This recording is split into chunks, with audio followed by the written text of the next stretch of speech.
O'clock Central African Time. This is BTV News. We are broadcasting live from the nation's capital, Gaborone. I'm Ulibile Samoka. Let's take a look at stories making headlines.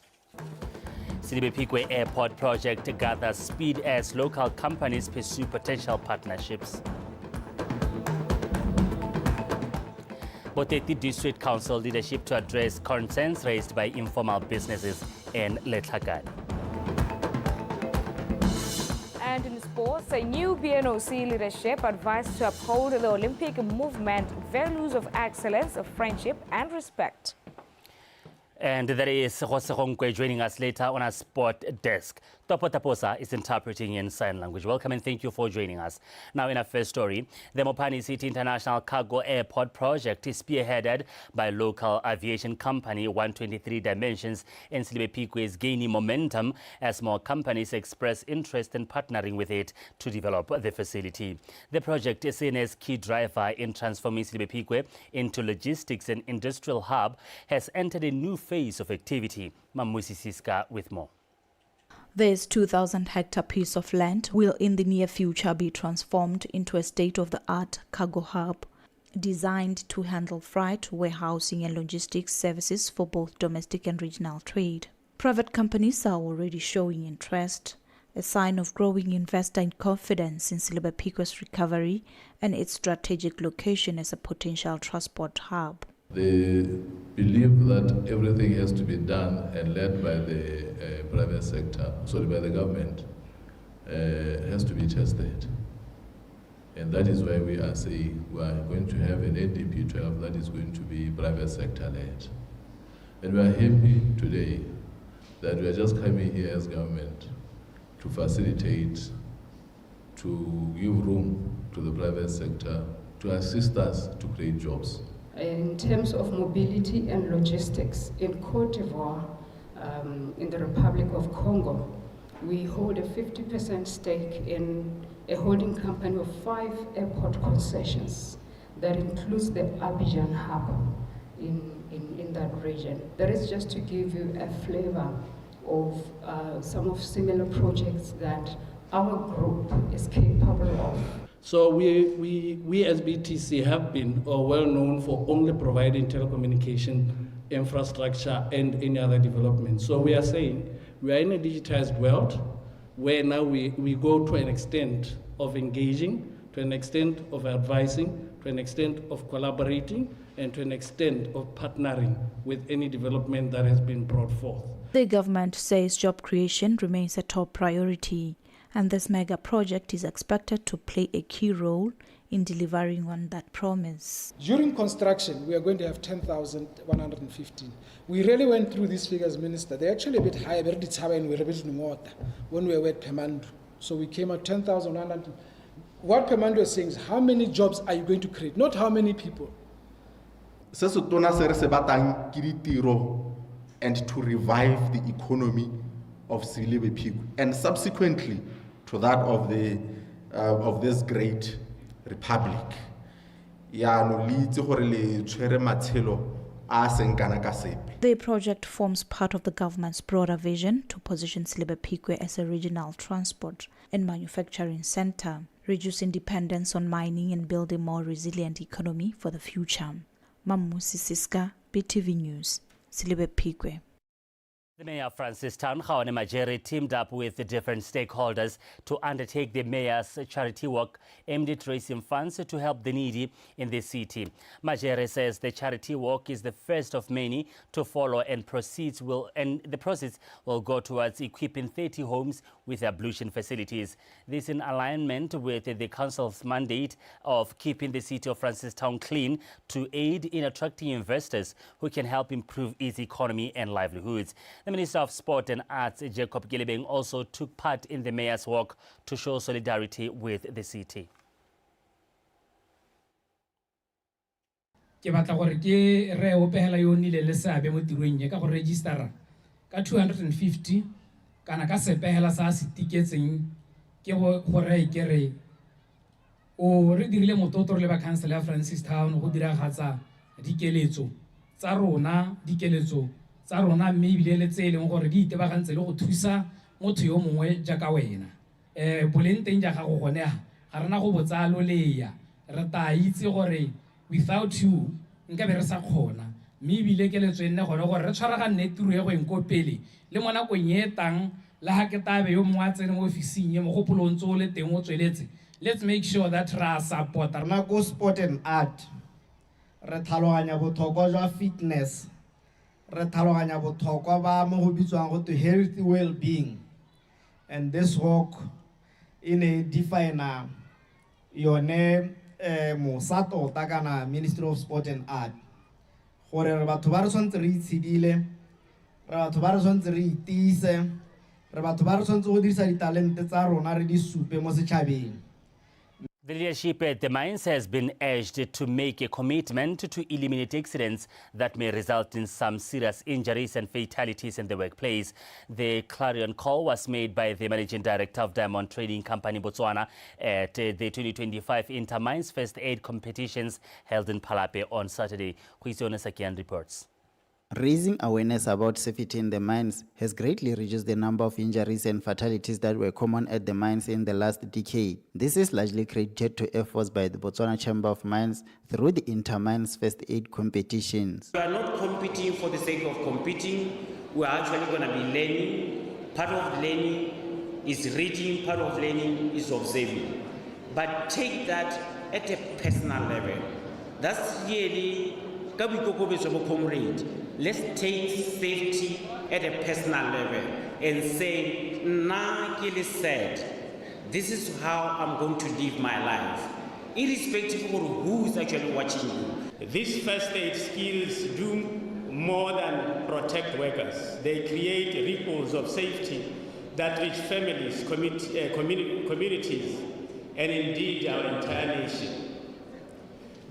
For the Motor Vehicle Accident Fund, this partnership is also a learning exchange. The discipline and the readiness demonstrated here strengthen our own efforts to build a safer Botswana on and off the roads. Members of various teams stressed the importance of the games, acknowledging how they are a reminder of how safety in the workplace contributes to productivity. First aid is because it regulates the Botswana Chamber of Mines. First aid teaches workers about their safety under the stewardship of Botswana Chamber of Mines, and we believe each mine employee should be taught. So we are here today to demonstrate that indeed we have a knowledge as mine workers. It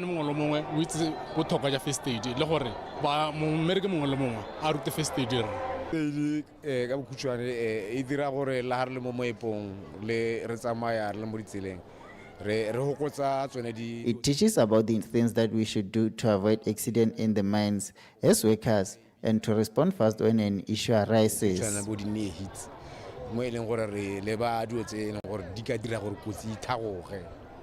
So 13 teams competed from across the different mines in Botswana, and the winners were awarded a safety shield to remind them of their hard work on prioritizing safety in the workplace. Huizone Saking, BTV News, Palape.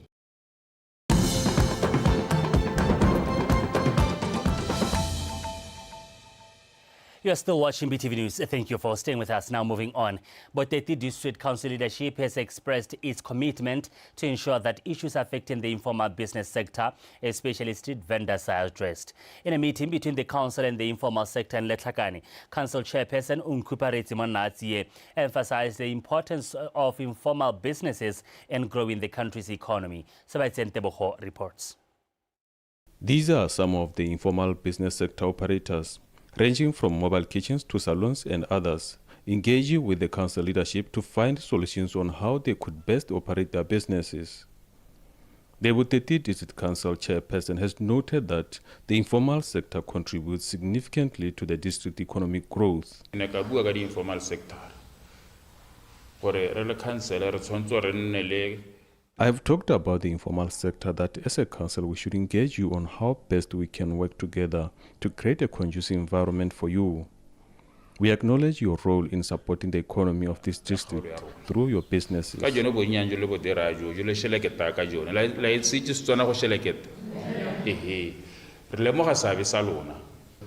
kana motse wa rona o tota ke motse o le gore o tsamaela ko setoropong ha o lebela le thakane tota. Our village has grown to the extent that it can be recognized as a town, but to be declared a town, we also have to be prepared for that. The business operators shared their views with the council leadership. Traded by the council and were moved away, why can't you make cubicles for us to rent? Has the council checked after allocating stalls at the rink whether they are operating or not? We have hawkers licenses, but we are not allowed to sell certain items. But if you go to Chinese shops, they sell everything. Where do they get those licenses? Consider licensing us because I was charged for selling perfumes. Responding to some of the issues raised, the council also advised the informal sector to form associations to address their concerns as a collective. When you have issues, that's when associations can help. So I appeal to you to form those associations.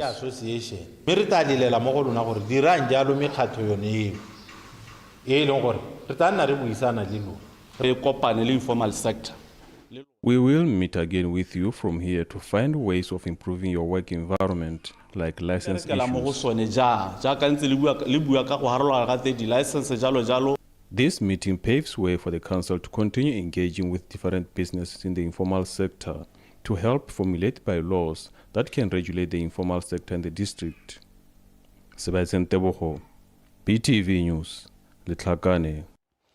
The principal wildlife officer in Hukunzi, Kyaleboga Komanyane, says the elephants which were spotted roaming between Ngwatle and Monong areas have returned to Central Kalahari Game Reserve. Komanyane says this movement may signal shifting migration patterns, possibly driven by the change in environmental conditions. Nomudungwa with more. According to Mr. Komanyane, even though the Kalahari region has a harsh, arid landscape, which is not a typical habitat for elephants, they believe that the recent move might be an indicator of expanding grasslands or new migratory routes.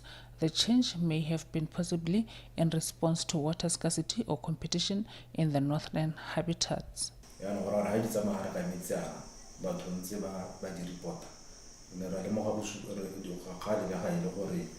We have observed that these elephants were moving both in the morning and at night, passing through the villages of Hunhukwe, Ngwatle, and Monong. This past Friday, we noticed that they have returned to the CKGR.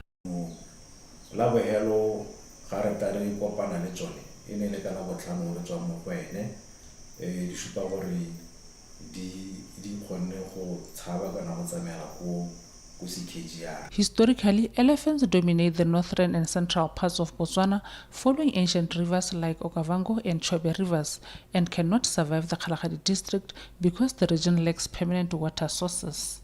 Mr. Komanyane attributes this to the elephants retreating to familiar grounds on the CKGR.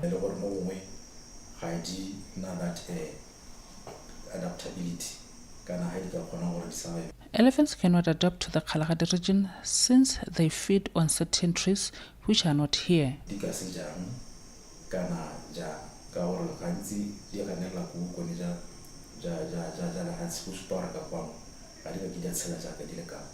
The return of the elephants to the CKGR lessens the worry for communities around Ngwatle and Monong, as the threat of encountering these towering beasts has been greatly reduced. Neo Mudungwa, Botswana Television, Hukunzi. The St. Anthony Roman Catholic Church has been commended for the spirit of worship, unity and cooperation displayed at its 2025 Harvest Day in Palape. Environment and Tourism Minister Winter Mulusi, who officiated the church's funding-raising event, encouraged congregates to continue making a difference in communities around the country. Gabriel Mbereki reports. When welcoming the congregation, the chairman of the male division in the church said they are honored to host the Harvest Day, which gives them an opportunity to give thanks to the Lord for having blessed them abundantly.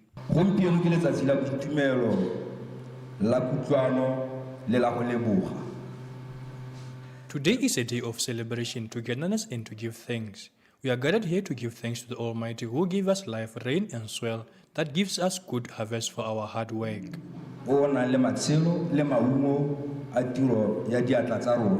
The fundraising initiative was launched in May with the aim to raise 150,000 pula, which will be channeled towards the repair of the church. The organizers say although they encountered some challenges, they succeeded against all odds. We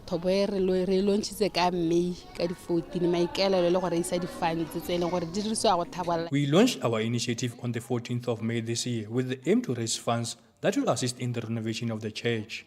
We encountered a few obstacles along the way. Because times are hard and money is hard to come by, that made it difficult for us. Mr.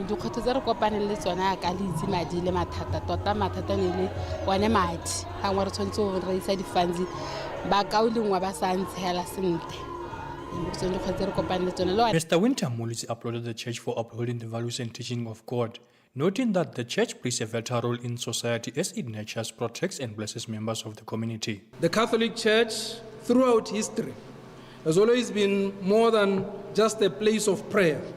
It has been a pillar of hope, a source of strength, and a beacon of guidance. Here at St. Anthony, as in many parishes across the country, the role of the church goes beyond the walls of the sanctuary. It reaches into the heart of the nation, the family, and the society at large. 2 Corinthians 9:10 reminds us that every act of faith, every seed sown in love is never in vain. God Himself multiplies our efforts, turning beginnings into abundant harvests. The congregation of St. Anthony Roman Catholic Church was encouraged to continue imparting the word of God to everyone in the country, to help men broken families and heal societal ailments that continue to cause so much pain to many. Gabriel Mereki, PTV News, Palape.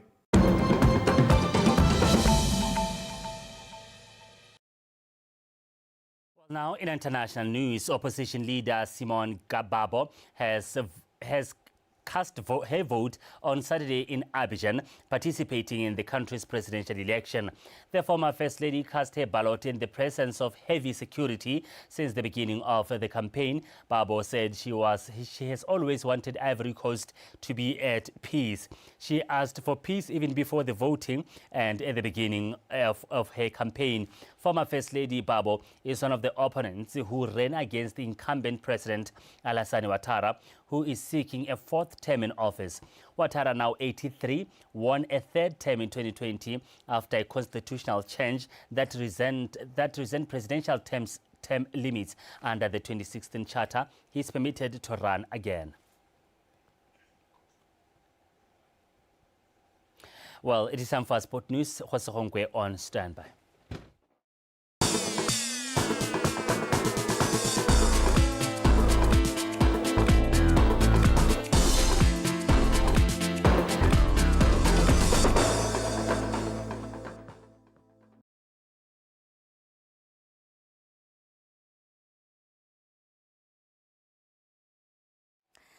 Let me thank you, Samuka, and good evening. This is Khosrankwe bringing to you the Botswana Tonight Sports and News. And with that, let's get straight into the first story. Murupule Wanderers were unstoppable last night as they cruised to a 4-0 win over Extension Gunners in a one-sided Week 9 encounter played at the GU Stadium. Now, let's take a look at the highlights of the game.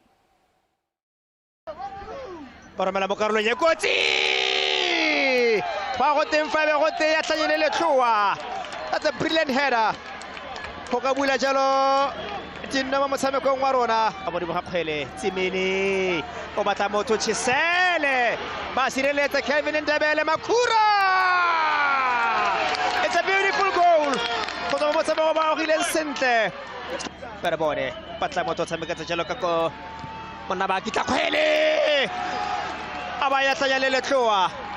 Warumala and Insigne, Warumala Khele, Babuluki Makura, Bonakhele, Batatola Molomo Wadino, Tawa Hape, Abayatele Letua, Chesele, Potajalo call number 4. I mean, it's a game of football where you start from afresh.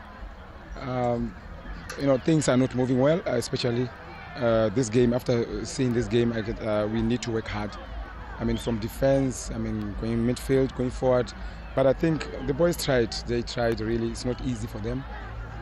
It's not easy for them, and we believe maybe going forward we will work, because already we know now where to work on. But it's not going to be easy. It's going to be hard. It's going to be hard, believe me. Yeah, the second half, towards the end, we get to spark and then we go down. We get to spark and we go down. So we need to go back and see how we can arrest the situation. But I believe we will come back a better team next game. Felt straight from the first whistle blew, we were right on top of the game. We took control of the midfield and we created the first two big chances within the first 5 minutes. We had a clear-cut header there for Chisere. We could have scored there. And then from there, I felt the boys, they came to the game, because we are now playing. We are to our normal fluid. We played and we explored more through our wingers. Still in the FNB Premiership, in a game played last night in Francistown, Mushutisana Chiefs edged past the Township Rollers 2-1 in a tightly contested match played at the Opeditani Chulume Stadium. Mahosi struck twice in the first half, with goals from Ronald Fortune and Hendrik Moyo, giving them the early advantage.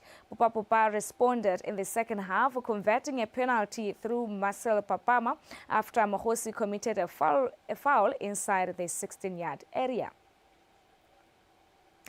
Moving on, Tsepo Sitali is the new president of the Botswana National Olympic Committee, securing a decisive victory at the BNOC elections held in Tlokweng yesterday. Homsus Fago has the full story.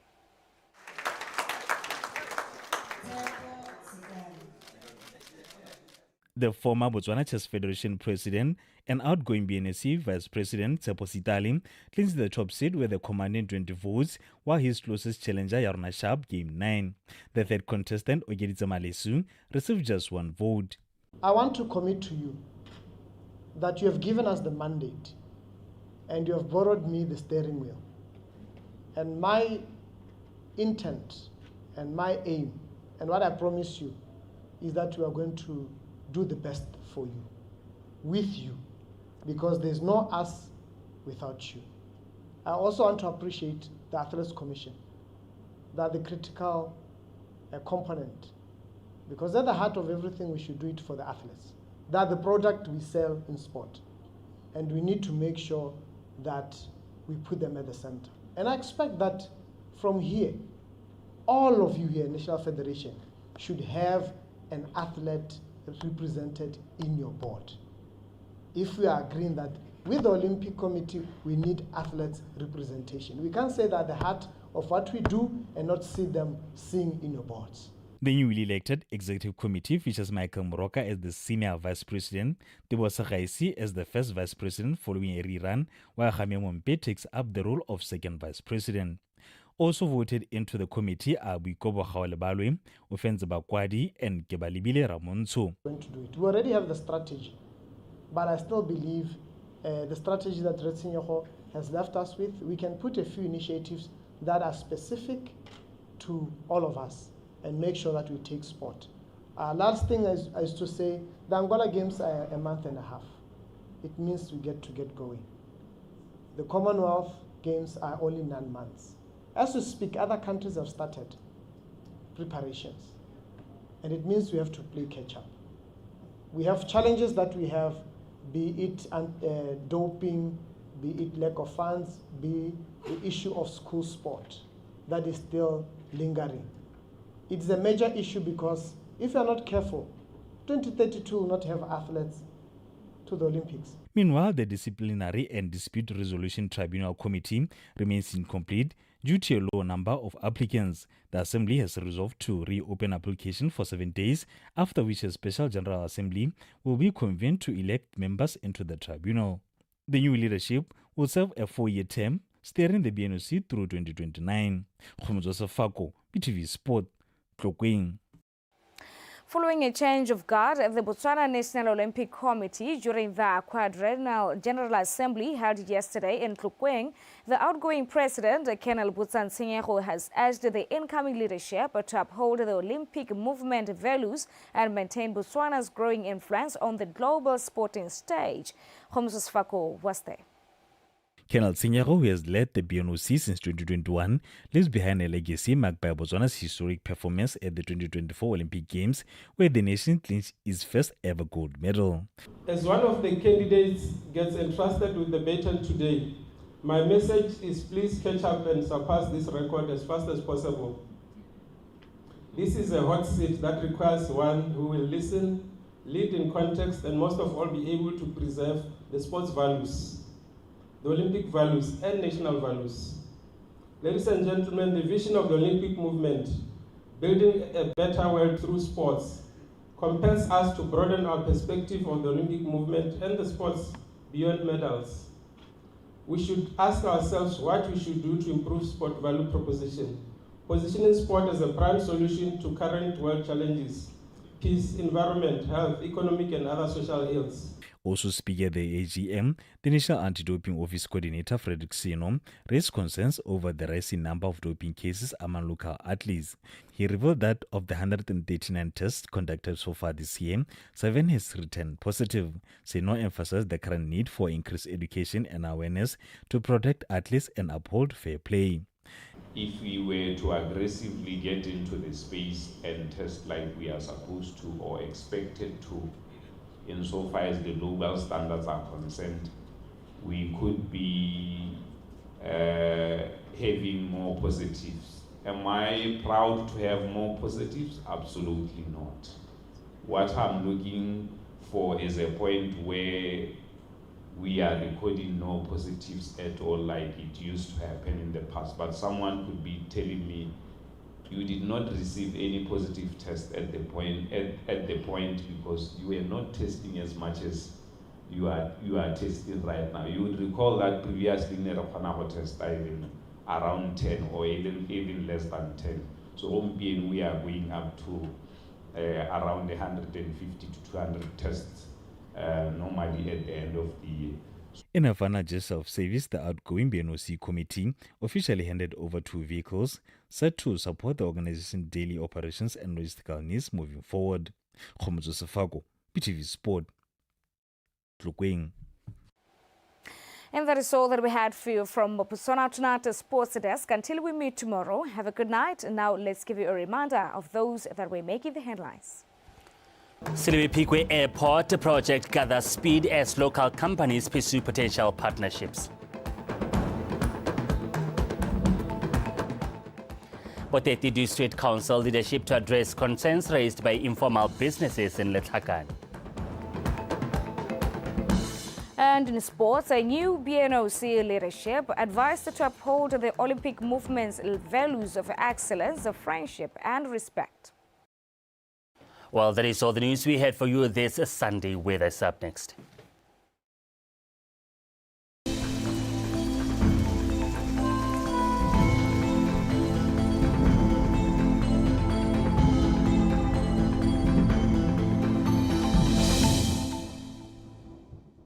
Good evening and welcome to tonight's weather forecast brought to you by Samuel Ramoton.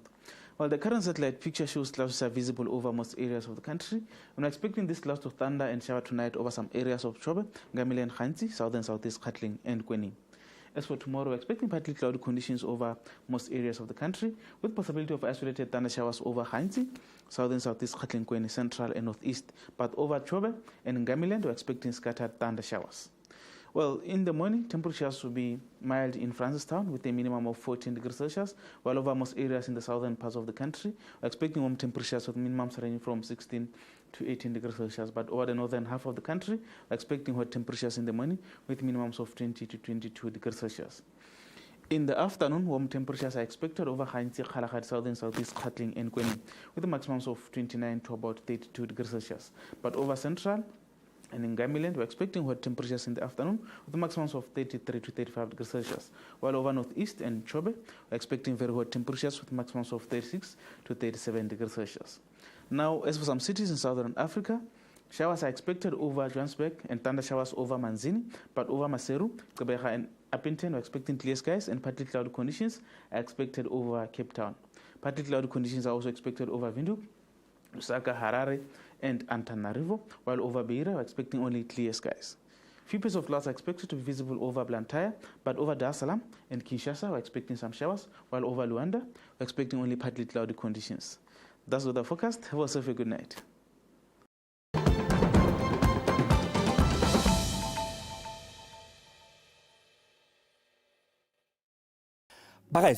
Hurt people will hurt other people.